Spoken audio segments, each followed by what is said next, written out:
escaped the hostel and discovered a very wet space.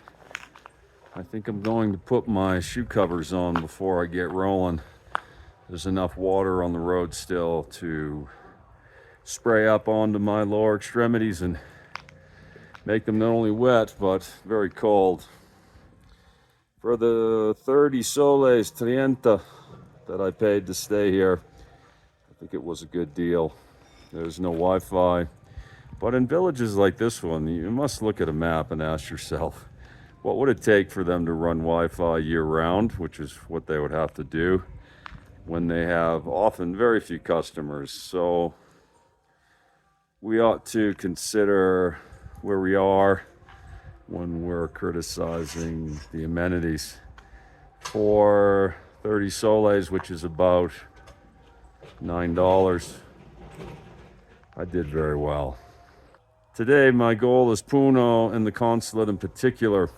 I discovered yesterday that they close at 4 versus 1:30 in Cusco, which means I have time, but I could arrive when they're going to lunch. So I'm going to try to beat their lunch departure, which probably means I need to be there by 12. Otherwise, I'll be having lunch when they're having lunch and going back perhaps around 1:30 to begin my discussion with them about my tourist visa, which I expect to go smoothly. In fact, the Cusco group set me up a reservation, and if I can convince them I am who I say I am, my passport should do the trick, they might actually expedite the process. But in the meantime, as you can see, it's not the most reassuring sky to start a journey at most of 13,000 feet here in the Andes in Peru. Hopefully it'll clear off. It feels like it's about 42 degrees, give or take. I'm bundled up, as you can see, for the wind chill, which will be significant.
I have in fact arrived during the lunch break.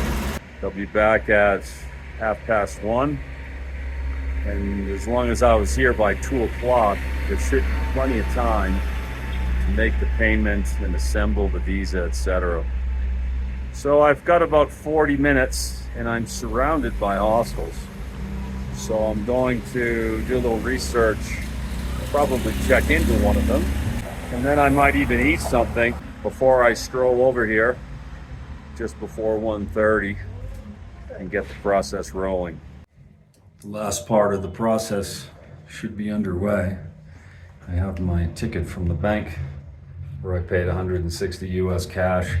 Very disappointed that I couldn't actually use my Visa card. But that's what turned out to be the case. So they pretty much cleaned me out of American cash. I would have liked to have held on to that for a while, especially in Argentina, where I am anticipating, at least initially, having difficulty getting some cash. But once I dive a little deeper into the country, into bigger towns, I don't think it'll be an issue. But so be it. Now I'm down to 45 US dollars from about 200. Overall, a very comfortable experience. My passport has been decorated with the necessary visa.